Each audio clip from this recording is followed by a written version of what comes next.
নির্বাচিত সরকার দিয়ে এখন দেশ পরিচালনা জরুরি। গণতন্ত্র প্রতিষ্ঠা করা গেলে দেশ থেকে দুর্নীতি ও ফ্যাসিবাদ দূর করা সম্ভব বলে জানিয়েছেন বিএনপির মহাসচিব মির্জা ফখরুল ইসলাম আলমগীর। দুপুরে ঠাকুরগাঁও প্রেস ক্লাবে শীতবস্ত্র বিতরণ কর্মসূচি শেষে এই কথা বলেন তিনি। আরও বলেন, দেশে জনগণের শাসন প্রতিষ্ঠা করতে হবে, এজন্য নির্বাচিত সরকার দিয়ে দেশ পরিচালনা জরুরি। আর জনগণের শাসন প্রতিষ্ঠা করতে নির্বাচন ছাড়া দ্বিতীয় কোনো পথ নেই বলেও জানান তিনি। যারা আওয়ামী সন্ত্রাসীদের দোসর এবং নিরীহ মানুষের রক্ত ঝরিয়েছে তাদের বিএনপিতে ঠাঁই নেই বলেও হুঁশিয়ারি দিয়েছেন বিএনপি মহাসচিব।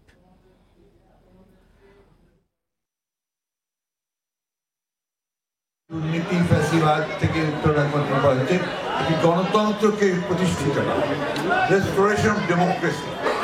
জনগণের যে শাসন, সেই শাসনকে স্থাপিত করতে হবে। অর্থাৎ জনগণের যে পার্লামেন্ট, জনগণের যে নির্বাচিত যে পার্লামেন্ট, সেই পার্লামেন্ট দিয়ে দেশ পরিচালনা করতে হবে।